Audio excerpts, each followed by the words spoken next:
오늘은 함께 진정한 교회가 됩시다. 함께 진정한 교회가 됩시다 라는 제목으로 하나님 말씀 증거하도록 하겠습니다. 요즘같이 어려운 나라와 민족의 때에 다수의 국민들에게 비친 우리 기독교와 기독교인들의 모습은 역시 이런 어려운 나라와 민족의 상황 때마다 저들은 기독교회와 기독교인들은 기도를 통해 진정한 회복을 위해 기도해 주는구나에 대한 위로와 감사가 아니라 왜 하필 교회가 정치적으로 선동하는 일에 앞장서고 있지? 왜 기독교인들은 더 성경적이지 않은 심지어 폭력적 시위에 가담하고 있는가에 대한 그저 안타까운 마음, 심지어는 도를 넘어선 비판까지 하고 있습니다.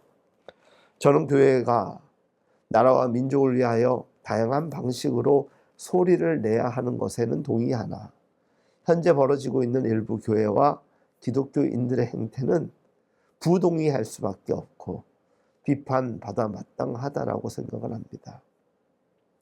그래서 오늘 주일 예배는 이러한 때에 우리의 교회에 대하여 한번 생각해 보았으면 좋겠습니다. 진정한 교회는 성경적으로 어떤 교회인가? 여러 가지 주제를 가지고 교회에 대한 이야기를 할 수 있지만 특별히 오늘 몇 가지 단어를 가지고 집중해 보려고 합니다.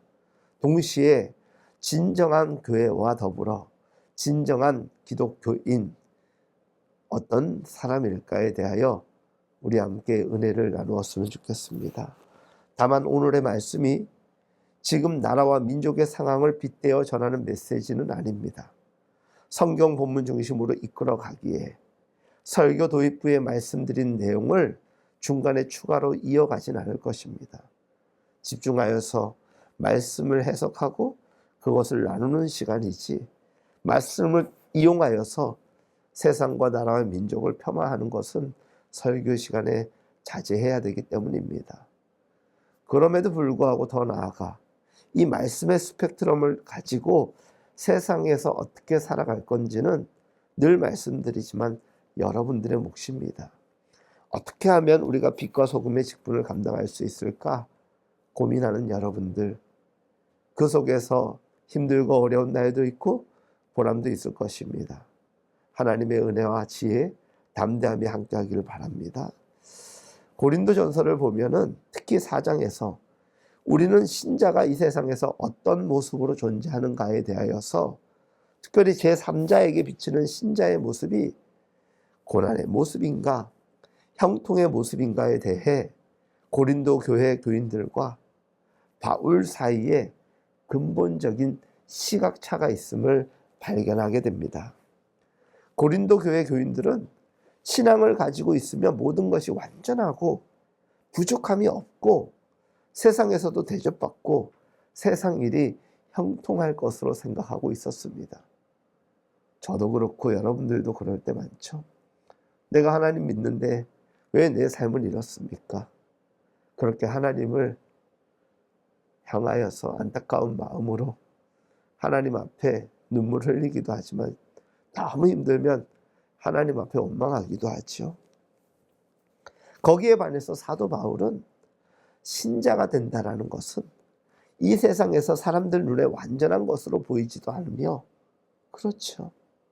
세상을 사는데 모든 일이 형통하지도 않을 수 있으며 오히려 때로는 비천한 자가 되고 구경거리가 되는 것이고 만물의 찍기 같은 대접을 받을 수도 있다는 것을 거꾸로 증거하였습니다. 신자로 산다라는 것이 결코 쉽지 않다라는 거 여러분들 잘 아시죠? 그러면서 세밀한 부분으로 들어가면서 고린도 교회 교인들이 그것으로 인하여 잘못 생각하고 있는 것들이 있다. 그 중에서 대표적인 것이 신학에서 많이 사용되는 단어인 이미와 아직이라는 단어입니다. 이미와 아직 사이의 긴장 상태를 이해하지 못하고 있다고 사도 바울은 전했던 것입니다. 여러분, 우리는 땅에서 발을 딛고 살고 있지만 우리의 신분은 하나님 나라의 백성이자 거룩한 천국 백성입니다. 그리스도와 함께 하늘에 속한 자이지만 우리는 실제 또한 이 땅에 발을 딛고 살아가는 사람들이지요. 그래서 우리는 영원한 나라를 기업으로 받을 자들이고 상속자입니다. 우리도 우리의 믿음의 선진들이 이미 천국에서 살아가시는 것처럼 우리 또한 이 땅에서의 삶의 모든 것들이 마치면 천국으로 이어지는 영생의 삶으로 살아가게 될 것입니다.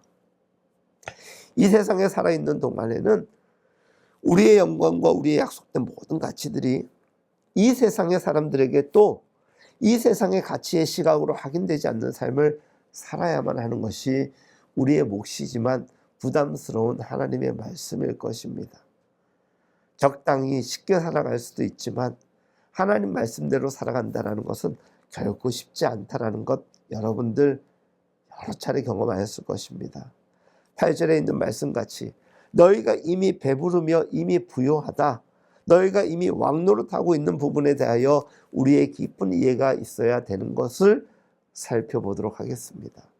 특별히 오늘은 8절 후반절에 우리가 너희와 함께 왕노릇하기를 위하여 참으로 너희의 왕노릇하기를 원하노라 라는 이 말씀을 깊이 묵상하면서 그 말씀의 뜻을 생각해 보려고 합니다.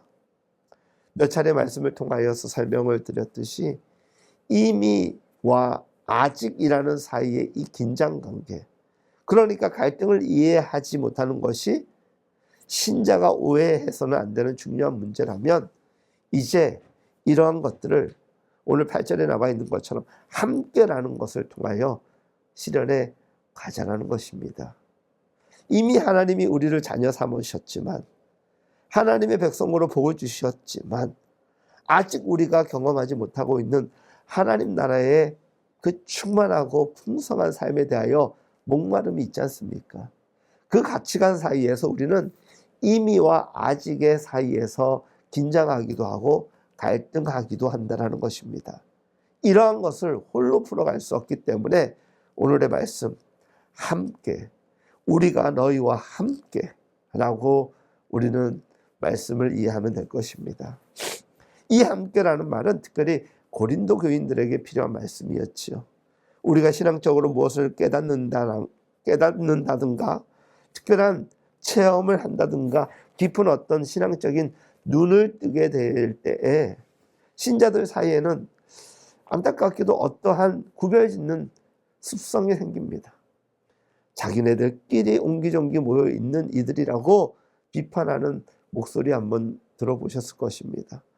인간이 갖는 죄성의 보편성, 공통된 본성이라면 끼리끼리라는 것이 있습니다.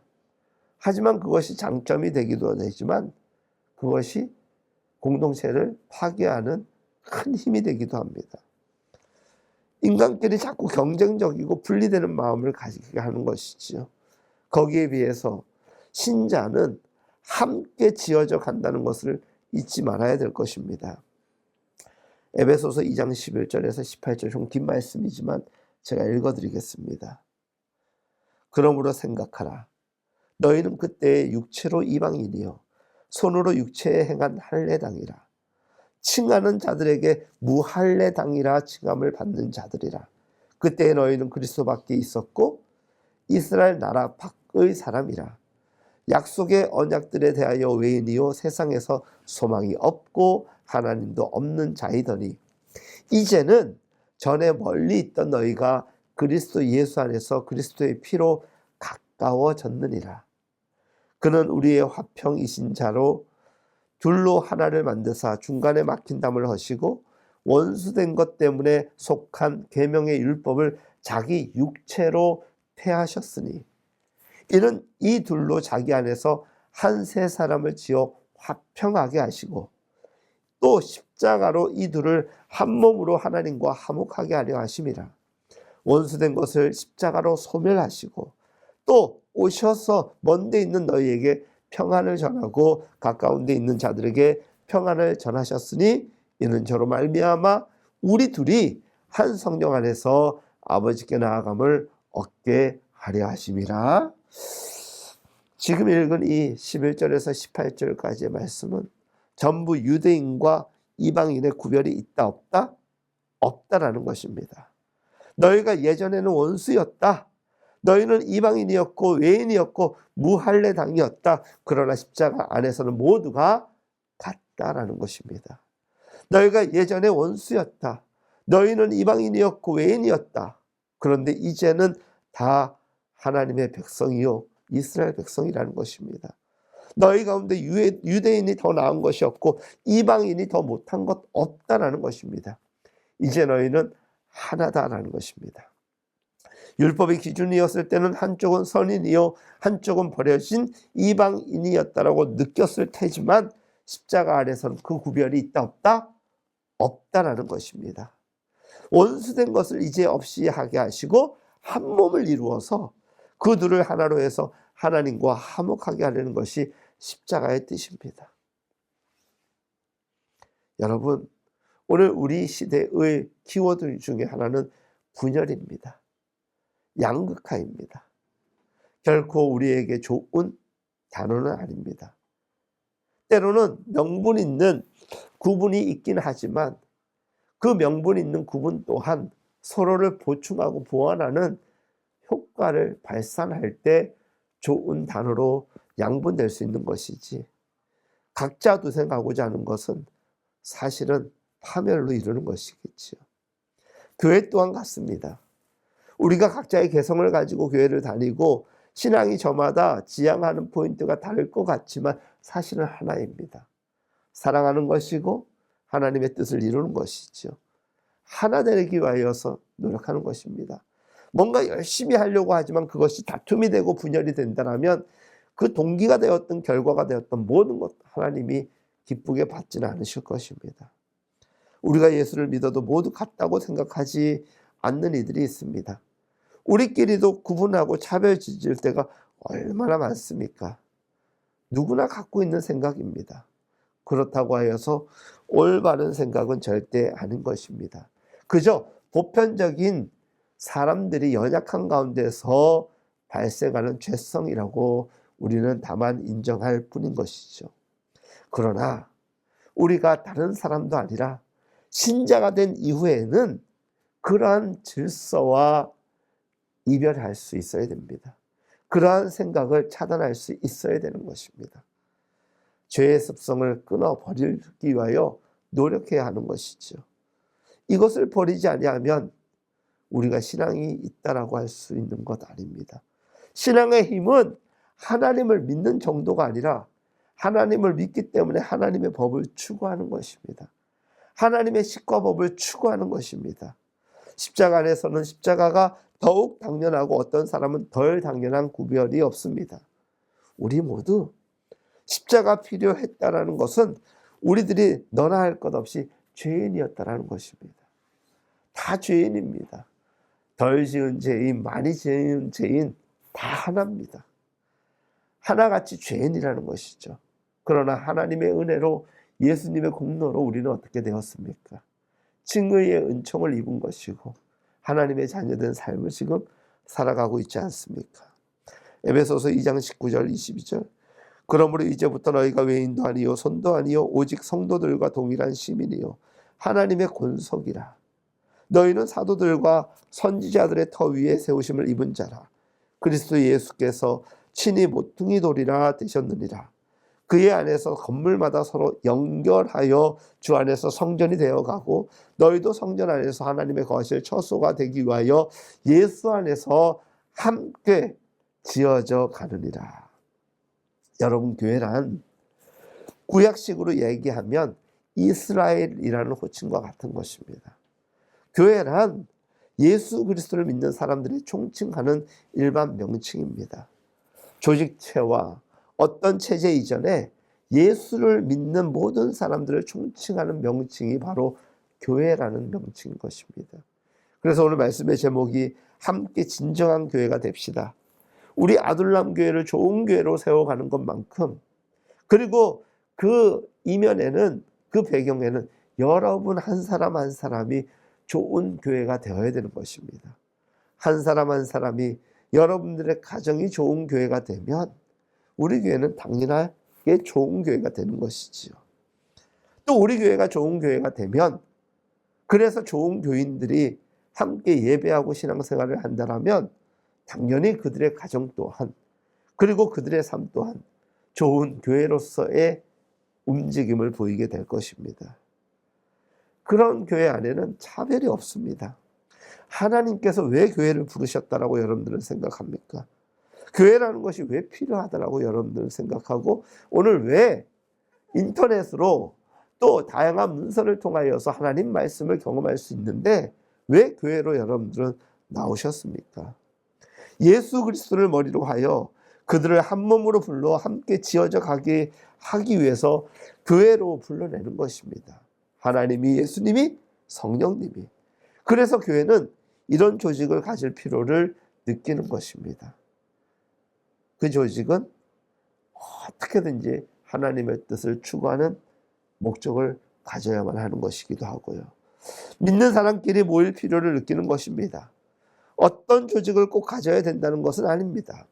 형편에 맞게 조직을 구성하는 것이죠. 신자들의 신앙에 가장 유리하도록 교단이라는 것도 세워져 있고, 또 신자들의 편의를 위하여 교회 안에 얼마나 많은 위원회가 조직되어 있습니까? 그러나 그러한 것은 형치요 또한 시스템이고 체제일 뿐이지 그것을 뛰어넘는 것은 무엇입니까? 함께 믿음으로 살아가는 것입니다. 혼자 살아가기는 어려운 시대입니다. 연대해야 됩니다.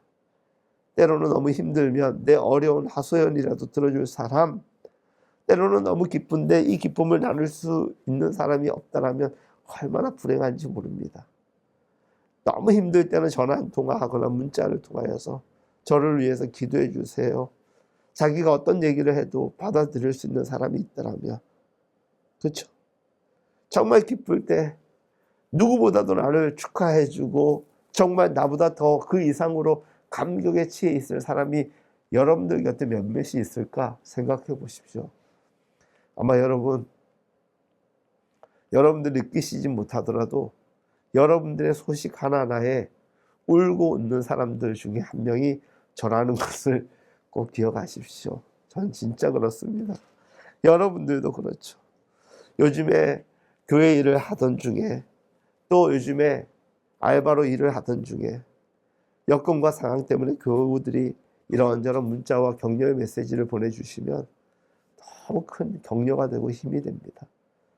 목회하는데 힘내세요.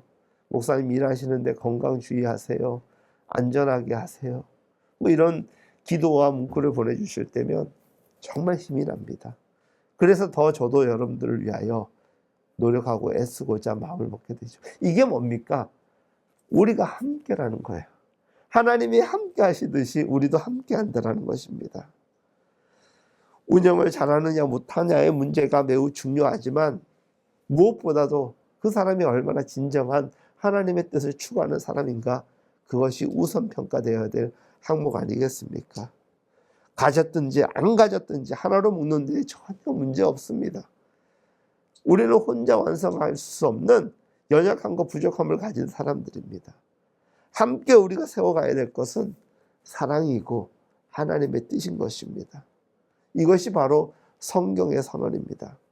그러므로 예수께서 친히 모퉁이 돌이 되시고 그 안에서 건물마다 서로 연결하여 거하실 처소, 성전을 세워주신다는 것. 제가 대학에 들어가서 처음으로 참석했던 그 동아리가 모퉁이 돌이라는 그 중성 합창단이었습니다. 얼마나 노래를 잘하시는 분들이 많은지, 음악가 분들도 계시고 음악학과에 다니시는 분들도 있고 신학과에 다니는 분들도 있었는데, 혼자 하는 것도 참 아름다운데 연합하여서 노력해서 부를 때면 우리끼리 얼마나 은혜가 되고 감동이 있었는지 모릅니다. 함께 할 때 참 대단합니다. 예수 안에서 함께 지어져 가는 것, 바로 이런 것이죠. 훌륭한 사람이란 어떤 사람일까 생각해 보았습니다. 다른 사람을 포용하는 사람, 다른 사람의 말에 경청하는 사람. 왜? 그럴수록 자기가 건강해지고 자기가 튼튼해지는 것이거든요. 더 큰 사람이 되는 것이죠. 배타적이고 포용하지 않는 사람, 남의 의견을 듣지 않는 사람은 그저 옹졸한 사람이 되는 것이고, 넓게 가지 못하고 깊이는 갈 수 있지만 한계점에 분명 부딪히는 것입니다. 누구도 자기가 자원해서 힘든 일을 맡고자 하는 사람은 없습니다. 하지만 기꺼이 나서면 누군가가 옆에서 도와주는 것이죠. 그래서 어떠한 일이든지 힘들어도 함께하면 되는 것입니다. 그런 면에서 요새 많이 훌륭한 사람이라고 이야기하는 사람들 중에는 각자 도생, 자기 생명만 어떻게든지 보존하려고 하는 사람 얼마나 많습니까? 그런 사람들 가운데서도 모든 사람들의 평화와 안정을 위하여서 의롭게 용기 내는 사람들도 있어서 그마저도 위로가 됩니다. 좋은 교회는 교회 안에 말썽 없는 교회 아닙니다. 저는 그렇게 생각 안 합니다. 좋은 교회인들이란 말썽 없고 말 잘 듣는 교인 저는 아니라고 생각합니다. 어차피 여러분들 눈에도 저는 부족한 사람이고 제 눈에도 여러분들은 부족한 사람입니다. 그것을 인정하고 직언하지 않을지라도 지혜롭게 표현을 할 때가 있고 또 기도로서 부단히 돕는 것, 곁에서 간접적으로 어떻게든 티내지 않으면서도 그 사람을 격려할 수 있다면 말썽 부리는 사람들이 많아도 됩니다. 왜? 해결과 회복의 간증거리가 많아질 것 아니겠습니까? 그런 면에서 우리 교회는 참 좋은 교회입니다. 한 분 한 분 뜯어보면 다 걱정거리가 너무 많아. 그래서 기도해 줘야 되고, 그래서 걱정해 줘야 되고, 그래서 우리가 서로 격려해 줘야 되는 것. 오늘 아침에 오늘 우리 교인들 점심 식사를 대접하기 위해서 아침부터 부지런히 음식을 준비한 우리 성도님 손길을 생각하니까 아침부터 마음이 이미 먹은 것처럼 해필 내가 또 목감기 걸려가지고 죽을 먹어야 되는 타이밍에 오늘 또 기가 막히게 맛있는 죽을 준비하셨다고 해서 함께하고자 할 때 이런 일이 생기는 거예요. 감사하죠. 여러분, 교회는 사람이 모인 곳이므로 당연히 말썽이 존재하기 나름입니다. 그런데 그걸 어떻게 견디느냐, 그 교회가 건강하냐 건강하지 않느냐를 판가름하는 기준입니다. 그래서 제가 늘 강조하지만 갈등 해결 능력이 교회 안에 있어야지 그것이 믿음의 큰 것을 증명하게 되는 것입니다. 무슨 문제가 터졌을 때 문제에 집중하지 마십시오. 싸우다 끝납니다. 이 문제를 어떻게든지 해결하기 위해서 연합하고 배려하고 또 용서하고 심지어는 자기를 비우는 것, 그런 가운데 오로지 하나님의 뜻을 추구한다면 해결 못할 일이 없습니다. 여러분, 지금 우리가 생각하는 것, 즉 언제나 내가 그저 완전하고 내가 괜찮은 사람이라는 증명을 잡고 나는 저 사람과 다르다라고 생각을 가지는 것은 얼마나 성경적이지 못한 것인가를 여러분들 꼭 기억하시기 바랍니다. 사도 바울이 고린도 교회 교인들을 꾸짖는 것은 너희가 잘났다는 얘기를 하기 위해서 심지어 너희들에게 복음을 전해주고 하나님의 종으로서 성실히 일해서 만물의 찍기같이 하고 되고 모든 세상 사람들에게 구경거리가 되도록 애쓴 나마저도 묵사발을 만들고 우리 없이 왕노릇하고 있구나 하는 것이었습니다. 우리 없이 왕노릇하고 있구나. 이 말에 폐부를 찌르는 요점은 사도 바울까지 제쳐놓고 자랑하려는 그들의 욕심이었습니다. 그로 말미암아 예수를 알게 되었고 구원을 얻었음에도 불구하고 그가 이제는 그들의 삶의 뒷전에 있습니다. 이미 그들은 신앙이라는 이름을 가지고 있는 교인이지만 세상의 속성으로 교회를 변질시켰던 이들이었습니다. 사랑하는 여러분, 우리의 교회는 어떻습니까? 오늘 우리 시대의 교회는 정말 하나님의 뜻을 추구하고 있고 하나님의 방법으로 세상을 살아가고 있고 세상의 문제마저도 하나님의 방식으로 해결하려고 노력하고 있습니까? 첫째는 기도겠죠. 그리고 사회에서 선한 영향력을 펼치기 위해서 노력하는 것이겠죠. 그것이 우리가 진정한 교회를 세워가는 모습 아니고 무엇이겠습니까? 어떻게 하면 저렇게 열심히 할까? 요즘 서준이를 보면 막 아침에는 계속 자고 점심때까지 계속 자고 일어나자마자 학원 가서 10시간 8시간 연습하다가 집에 와서 밥 먹고 부지런히 자고. 굉장히 단순해요. 자고 먹고 연습하고, 자고 먹고 연습하고. 집에서 보면은 조금은 안타까워 보일 수 있겠죠. 너는 잠자고 먹고 연습하는 것밖에 없냐. 근데 제가 보기에는 좀 아쉬운 면도 있지만 그래도 좋아 보여요.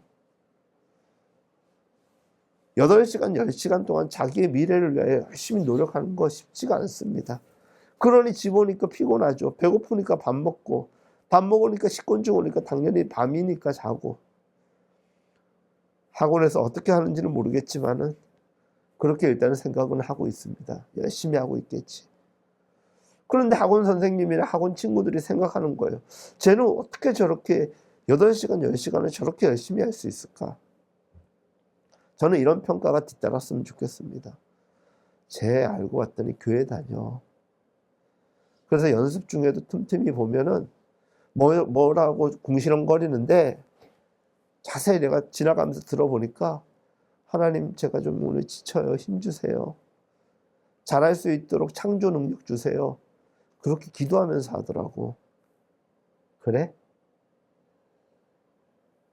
그러니까 제가 저렇게 포기하지 않고 열심히 할 수 있어. 여러분들 믿음을 증명한다는 것은 이런 거예요. 티나지 않으면서도 누군가가 봤을 땐 분명히 뭔가 저력이 보여지는 것.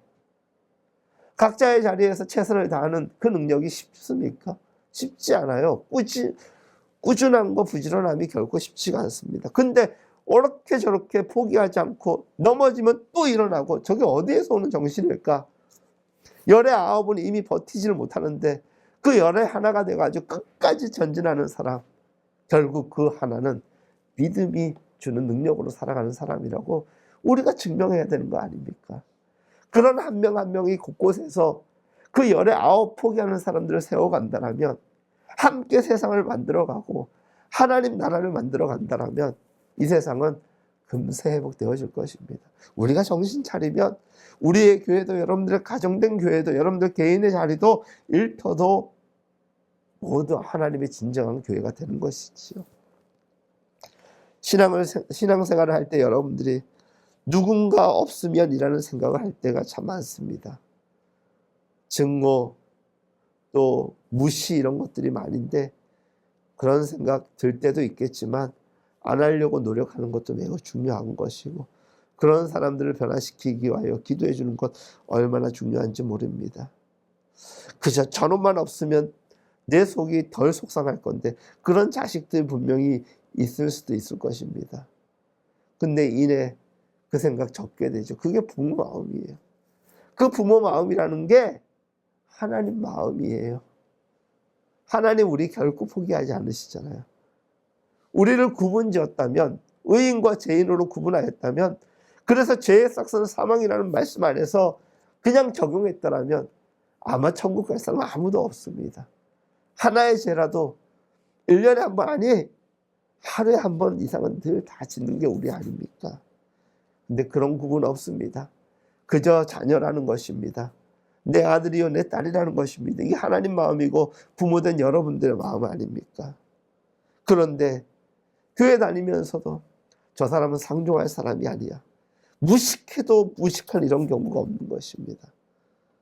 신자는 하나님이 바로 더도 덜도 말고 그 사람을 나의 사람, 우리의 사람, 함께 살아갈 사람으로 인정하고 세워가는 것입니다. 제가 어떤 교회 자매에게 이런 얘기 했습니다. 가족 중에 누구를 너무 싫어한다는 거예요.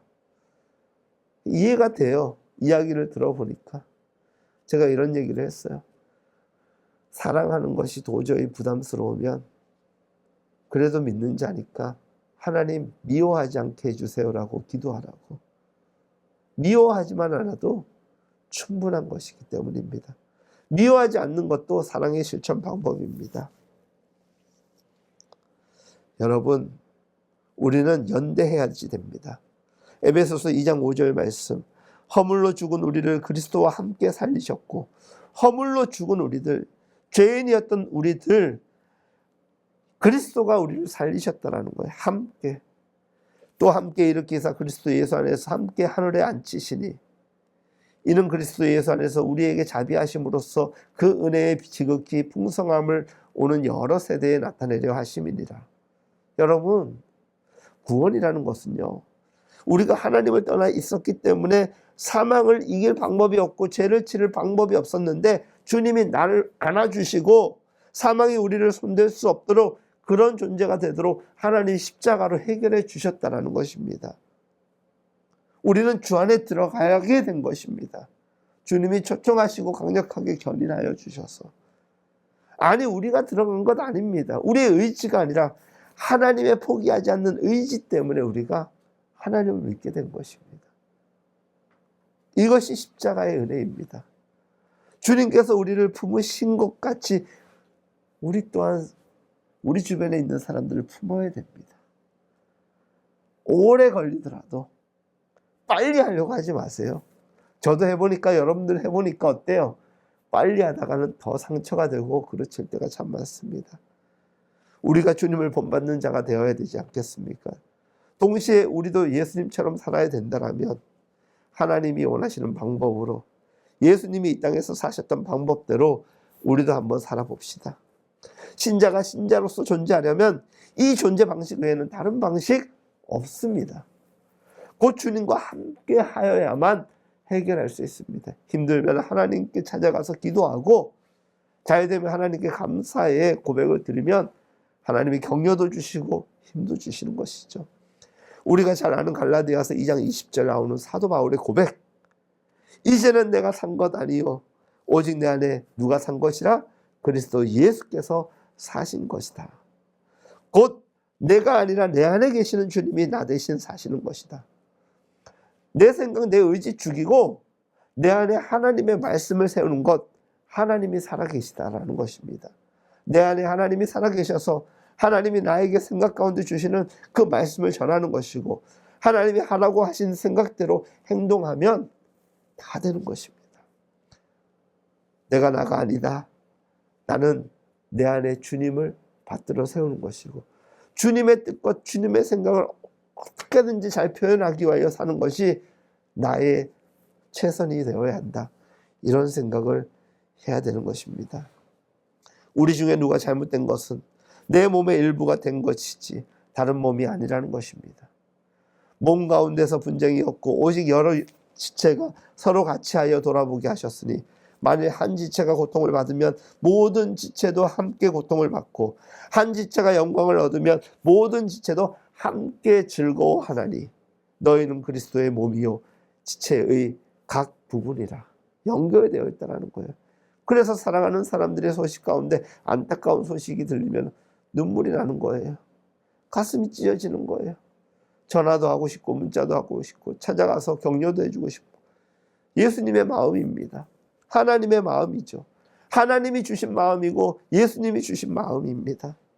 우리가 다리를 다쳐서 그 다리를 쓸 수 없게 되면 그 다리를 지팡이 짊어서라도 보완을 하는 것이 마땅하겠죠. 여러분들, 아픈 다리가 있다고 해가지고 잘라버리면 되겠습니까? 되겠습니까? 상처를 싸매고 약을 발라서 회복시키는 일입니다. 우리는 지체라는 것입니다. 서로 연결되어 있습니다. 머리 대신 주님에 붙어있는 예수님의 각 지체입니다. 어느 부분이 좀 병들고 약해졌다고 해서 잘라내야 될 부분은 아닙니다. 같이 아파할 수밖에 없는 연합된, 연결된 지체라는 것입니다. 그처럼 함께라는 개념을 못 가지면 신자는 그저 자신의 유익을 추구할 뿐 아니라 자신이 얼마나 해로운 존재가 될지 곧 머지않아 깨닫게 되는 것입니다.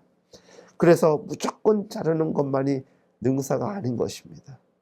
반드시 고쳐내야 됩니다. 그 고쳐낸다는 것은 주님의 이름으로 기도해 드리는 것이고, 주님께 그 방법을 구하여서 용기 있게 그 사람에게 손을 내미는 것이겠죠. 갈라디아서 6장에 가시면 바로 그 얘기 때문에 이런 말씀을 하시는 것이죠. 형제들아, 사람이 만일 무슨 범죄한 일이 드러나거든 신령한 너희는 교인은, 신자는 온유한 심령으로 따뜻한 마음으로 그러한 자를 바로 잡고 내 자신을 돌아보아 너도 시험을 받을까 두려워함. 너도 그런 일 당할 수 있는 거야. 역지사지가 돼가지고 좀 챙겨보라는 것이죠.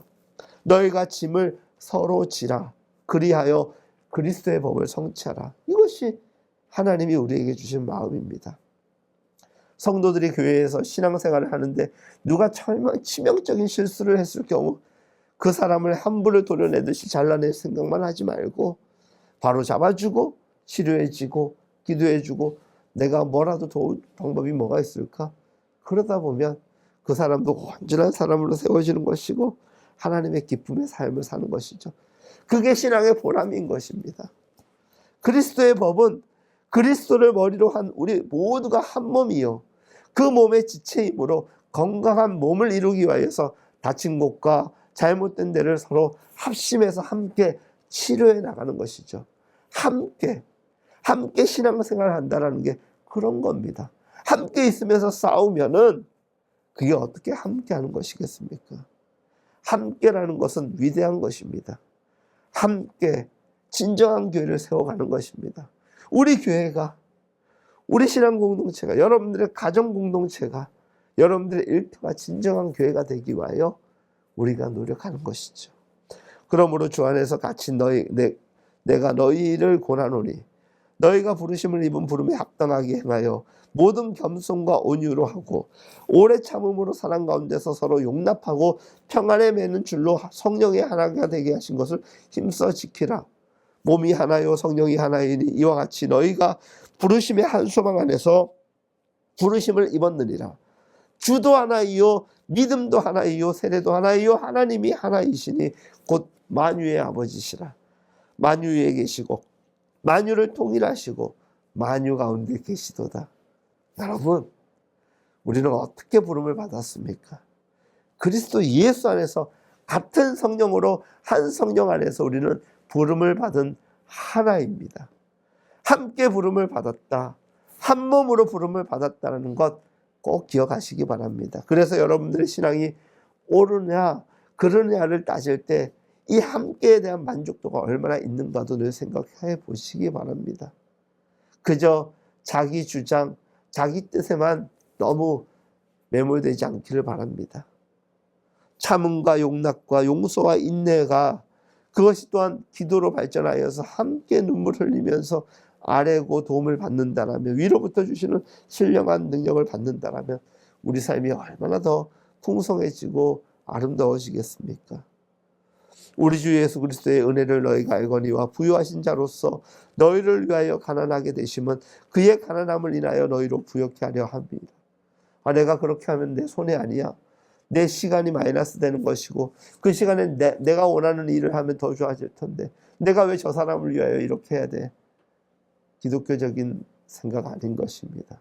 하나님이 원하시는 것도 아니죠. 더디더라도 바르게 가는 것 중요한 것이고 그런 더딤이 가장 튼튼하고 풍성함이 이루는 것입니다. 이 말씀을 명심하십시오. 부유하신 자로서 부족할 것이 없는 분인데 이 땅에 오신 예수님, 우리와 기쁨과 행복과 생명과 영혼을 같이 하시려고 스스로 낮아지셔서 이 땅에 오셨던 예수님을 생각해 보시기. 우리 또한 못할 게 뭐가 있겠습니까? 로마서 15장에 이제 인내와 안위의 하나님이 너희로 그리스도 예수를 본받아 서로 뜻이 같이 하게 하여 주사 한 마음과 한 입으로 하나님 곧 우리 주 예수 그리스도의 아버지께 영광을 돌리게 하려 하노라. 이러므로 그리스도께서 우리를 받아 하나님께 영광을 돌리신 것 같이 너희도 서로 받으라. 말씀을 정리하고자 합니다. 우리 가운데 왕 없습니다. 주님이 우리를 왕같은 제사장이요 우리를 그렇게 높여주셨지만 우리 스스로는 예수님처럼 끊임없이 낮음을 추구하는 사람들이어야 됩니다. 섬겨야 되는 것이고 사랑해야 되는 것입니다. 우리가 너희와 함께 왕노릇하기를 위하여 참으로 너희 왕노릇하기를 원하노라. 답이 그것입니다. 너희는 우리 없이 왕노릇하는구나. 그러니까 너희가 왕이라는 영광을 증명하기 위하여 너희의 잘난 것을 증명하기 위하여 우리를 제외시켰구나. 우리를 깔고 앉았구나. 우리를 짓밟고 섰구나. 그러나 나는 너희가 정말 함께 왕노릇하기 위하여 우리가 정말 왕이 되기를 원한다라는 것입니다. 진정한 왕은, 진정한 리더요, 진정한 1인자는 나머지 모든 다수를 챙기는 것입니다. 스스로 스스로 높아지려고 하는 사람, 자기만의 만족을 위하여 자기 생각이 전부라고 하는 사람, 결국 파멸에 이르게 되는 것입니다. 우리가 목도하는 세상의 일부이기도 합니다. 사도 바울이 갖고 있는 이 함께라는 사고, 교회와 가정과 우리의 일터 혼자 못 세워갑니다. 함께 세워야 합니다. 이것을 특별히 주님의 은혜와 주님의 방법으로, 오직 그 방법밖에 없기 때문에 그렇게 된다면 우리는 절망하지도 않고 중간에 포기하지도 않고 위로부터 주시는 신령한 능력으로 잘 감당하게 될 것이라고 저는 확신합니다.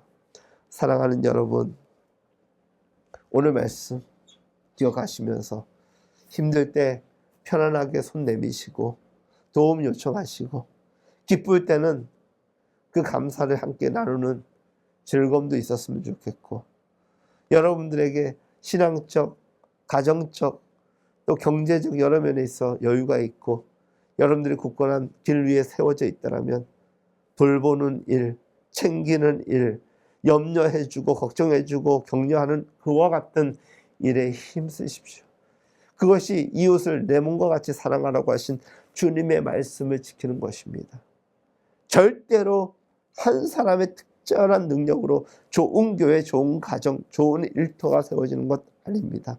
함께, 우리가 함께 진정한 교회를 세워가고, 이 교회는 신앙 공동체요, 하나님을 믿는 무리 공동체 아닙니까? 그런 무리 공동체가 우리의 교회요, 우리의 가정이요, 우리의 일터가 된다면 얼마나 기쁘겠습니까? 거기에 쓰임받는 존재로 여러분들이 부르심을 입은 것입니다. 앞으로도 지금까지 그랬던 것처럼 진정한 교회, 진정한 가정, 일터를 세워가는 데 있어서 홀로가 아니라 함께 그 일을 감당하는 우리 모두가 될 수 있기를 예수님의 이름으로 축복합니다.